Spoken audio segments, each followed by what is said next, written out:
स्वागत है आप सभी का हमारे यूट्यूब चैनल में। हम कक्षा 10वीं का भूगोल चैप्टर 4 जिसका नाम है कृषि, इससे पहले हमने आपका इतिहास और चैप्टर 3 यानी 3 चैप्टर तक आपका भूगोल का ऑलरेडी कवर कर लिया। अगर आपने वीडियो नहीं देखा तो वीडियो देख सकते हैं। हम ऑप्टिकल क्वेश्चन आपका कवर करा रहे हैं और उससे कुछ फैक्ट भी आपको बता रहे हैं जो कि आपके एग्जाम में पूछे जाते हैं। इसमें आपका पहला प्रश्न है कि निम्नलिखित में से कौन सा उस कृषि प्रणाली को दर्शाता है जिसमें एक ही फसल लंबे चौड़े समय तक क्षेत्र में उगाए जाते हैं।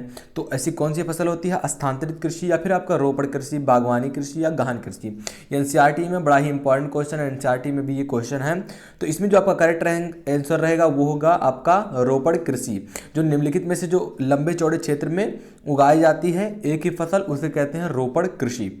दूसरा आपका है इनमें से कौन सी रबी की फसल है। बड़ा ही इंपॉर्टेंट क्वेश्चन है और एनसीईआरटी में है तो आपके लिए इंपॉर्टेंट होगा कि रबी की कौन सी फसल है। तो चना है, मोटे अनाज है, चावल है, चना है या फिर मोटे अनाज या फिर कपास। तो इसमें आपका करेक्ट आंसर रहेगा वो होगा रबी की फसल कौन सी है? चना की फसल है। तीसरा प्रश्न है इनमें से कौन सी एक फालीदार फसल है। एक फालीदार कौन सी फसल है? दालें होती है, मोटे अनाज या फिर आपका ज्वार, तिल या तिल। तो इसमें जो आपका करेक्ट रहेगा दालें देखिए एक फालीदार फसल है। चौथा आपका प्रश्न है कि सरकार निम्नलिखित में से कौन सी घोषणा फसलों को सहायता देने के लिए करती है? अधिकतम सहायता मूल्य या आपका न्यूनतम सहायता मूल्य, मध्यम सहायता मूल्य या फिर प्रभावी सहायता मूल्य। तो सरकार कौन सी घोषणा फसलों के लिए देती है? तो न्यूनतम सहायता मूल्य। एनसीईआरटी में सारे प्रश्न थे, बड़े ही इंपॉर्टेंट आपके लिए हैं। चलिए आगे बढ़ते हैं। हमारा अगला प्रश्न है यानी कि 5वां नंबर का, ब्राजील में स्थानांतरित कृषि को क्या कहा जाता है? ब्राजील में ये जो स्थानांतरित कृषि होती है, एक स्थान से दूसरे स्थान पर ले गए जाते हैं, कृषि को बदलता रहता है उनका, मतलब कि यहाँ एक दिन किए एक फसल यहाँ किए तो दूसरी फसल यहाँ, तो स्थानांतरित कृषि से कहते हैं। तो ये जो है ब्राजील में इस कृषि को क्या कहा जाता था? तो क्या कहा जाता है? आपका ऑप्शन अगर आते हैं कि कोनुको, रोका, दीपा, मोसले। दीपा आपका अंडमान निकोबार द्वीप समूह पर दीपा बोला जाता है, लेकिन ब्राजील में रोका बोला जाता है इसे। तो आपका खा सही हो जाएगा। चलिए छठवें प्रश्न की ओर बढ़ते हैं। हमारा छठवां प्रश्न है निम्नलिखित में से कौन रोपड़ फसल नहीं है? इनमें से कौन सा रोपड़ फसल नहीं है? मैंने पोल में भी इस क्वेश्चन को पूछा था, बहुत लोगों ने इसका गन्ना आंसर दिया है।